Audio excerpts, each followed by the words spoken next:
നിനക്കായി ഭാഗം 29 തുടരുന്നു. കഥ ഇതുവരെ നിധി എന്ന പെൺകുട്ടിയുടെ ജീവിതത്തിൽ കൂടിയാണ് നമ്മുടെ കഥ പോയിക്കൊണ്ടിരിക്കുന്നത്. സ്നേഹിച്ച പുരുഷനുമായുള്ള ദിവസം അവൾ ഒരു അജ്ഞാതനാൽ കിഡ്നാപ്പ് ചെയ്യപ്പെട്ടു. അഥർവ് എന്ന ബിസിനസ്സുകാരനും ഒപ്പം അയാളുടെ സുഹൃത്ത് സ്റ്റീഫനും. അവർക്ക് ജീവനോടുള്ള പക അതായിരുന്നു നിധിയെ തട്ടിക്കൊണ്ടു പോകാനുള്ള കാരണം. പക്ഷേ എന്നാൽ അവിടെ നിന്ന് കഥ മാറുകയാണ്. അനാഥയായ നിധി അവരുടെ ചെറുപ്പത്തിൽ നഷ്ടപ്പെട്ടുപോയ പ്രിയപ്പെട്ട മിലിയാണെന്നത് അവർക്ക് ഷോക്കായിരുന്നു. അങ്ങനെ തന്നെ അതിനെ അക്സെപ്റ്റ് ചെയ്യാൻ കഴിയാതെ അവർ നിൽക്കുന്നതാണ് അവസാനം വരെ കഥയുണ്ടായിരുന്നു. തുടരുന്നു.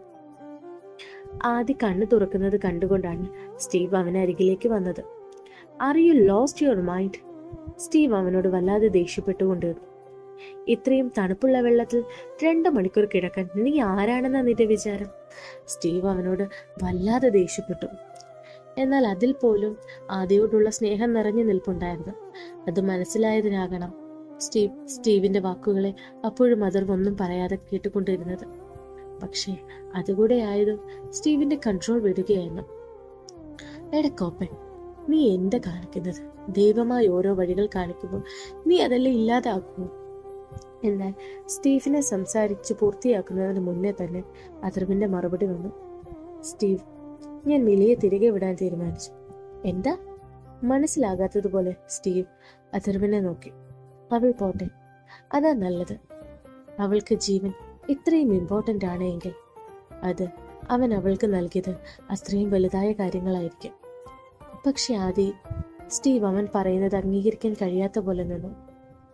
അത് മനസ്സിലാക്കിയതിനാലാകണം അഥർവ് തുടർന്നത്.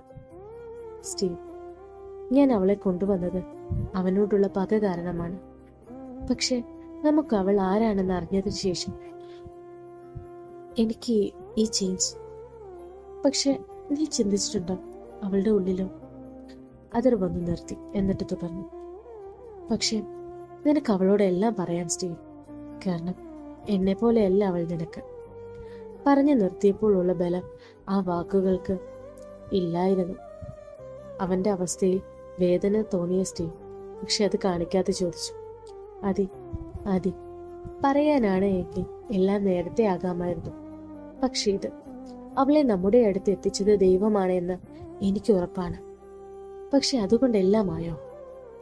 പിന്നെ ഞാൻ എന്ത് വേണമെന്നാണ് സ്റ്റീവ് നീ പറയുന്നത്? കഷ്ടം. നീ വന്നപ്പോൾ നീ എല്ലാം മറന്നോ? നമുക്ക് നഷ്ടപ്പെട്ടതല്ല നീ മറന്നോ? ഇത്രയും കാലം എന്തിനു വേണ്ടിയാണ് ജീവിച്ചത്? എല്ലാം നീ മറന്നു? സ്റ്റീവ് അവന്റെ മുഖത്തേക്ക് നോക്കി ഉറപ്പോടെ ചോദിച്ചു. ഞാൻ അഥർവിന് വാക്കുകളില്ലായിരുന്നു. അതെ, ഒന്നുമില്ലായ്മയിൽ നിന്ന് ഇന്നത്തെ ആളുകൾ മിണ്ടാൻ പോലും ഭയപ്പെടുന്ന അഥർവിന് അതായത് എന്തിനാണ് എന്ന് ഓർമ്മയുണ്ടാവണം. പിന്നെ മറ്റൊന്നൂടെ, നിന്റെ ഐഡന്റിറ്റി അതില്ലാതെയാൽ പിന്നെ നീ ഇല്ല. സ്റ്റീവ് പൊട്ടിത്തെറിക്കുകയായിരുന്നു. അഥർവ് ഒന്നും വേണ്ടിയില്ല, കേൾവിക്കാരനെ പോലെ ഇരുന്നു. കാരണം അവനും അറിയാമായിരുന്നു സ്റ്റീവ് പറയുന്ന കാര്യങ്ങൾ സത്യമാണ് എന്ന്. അതിനാൽ തന്നെ അവൻ സ്റ്റീവിന്റെ വാക്കുകൾക്കായി കാതോർത്തു. നീ പറഞ്ഞത് ശരിയാണ്.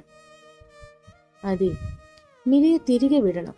ഒപ്പം നമ്മൾ മിലി മരിച്ചു എന്ന് കാണിച്ച് നമ്മൾ അടക്കിയ പെൺകുട്ടി ആരാണ്?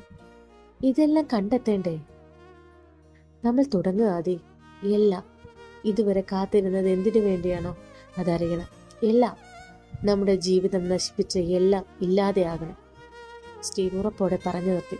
എന്നിട്ട് അഥർവിനെ നോക്കിക്കൊണ്ട്, ഈ രാത്രി കഴിയുമ്പോൾ, നാളെ പുതിയ ദിവസം തുടരുമ്പോൾ ആദിയാകരുത്. അഥർവായിരിക്കണം എൻ്റെ മുന്നിൽ.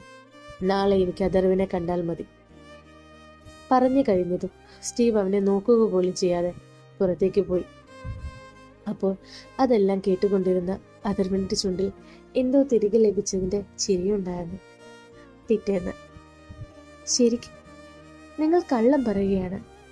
ജീവേട്ടൻ എന്നെ തേടി വരാതെ അയാൾ എന്നെ വെറുതെ വിടില്ല. എനിക്കറിയാം ഇതെല്ലാം വെറുതെയാണ്.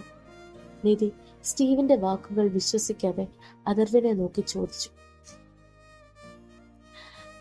അല്ല, നീ സ്വതന്ത്രയാണ്. ജീവന്റെ നിധിക്ക് പോകാം. നാളെ ഈ ബംഗ്ലാവിൽ നിന്നും എന്നിൽ നിന്നും നിനക്ക് പോകാം. അഥർവാണ് പറയുന്നത്. സത്യം, നിങ്ങൾ കള്ളം പറയുകയല്ലേ, എന്നെ വിടുവോ? നിധി നിറയുന്ന കണ്ണുകൾ തുടയ്ക്കാതെ ചോദിച്ചു. പോകാം, നിനക്കെന്നെ വിശ്വസിക്കാം. അപ്പോൾ എന്റെ ജീവേട്ടനെ ഒന്നും ചെയ്യില്ലേ? ഇല്ല. ഉറപ്പല്ലേ? അഥർവിന്റെ വാക്കുകൾ കേട്ടിട്ട് വിശ്വസിക്കാൻ കഴിയാതെ അവൾ സ്റ്റീവിനെ നോക്കി. അവന്റെ മുഖത്തെ പുഞ്ചിരി മാത്രം മതിയായിരുന്നു അവൾക്കത് സത്യമാണ് എന്ന് മനസ്സിലാക്കാൻ. അതേസമയം അഥർവ് കരഞ്ഞുകൊണ്ട് നിൽക്കുന്ന നിധിയെ നോക്കി മനസ്സിൽ പറഞ്ഞു, അല്ലെങ്കിലും എന്റെ പക അവനോടല്ല മിഷ. അവൻ വേദനിക്കുമ്പോൾ ആർക്കാണോ വേദനിക്കുന്നത് അവരോടാണ്. അത് കരഞ്ഞുകൊണ്ട് നിൽക്കുന്ന അവളെ നോക്കി മനസ്സിൽ പറഞ്ഞു.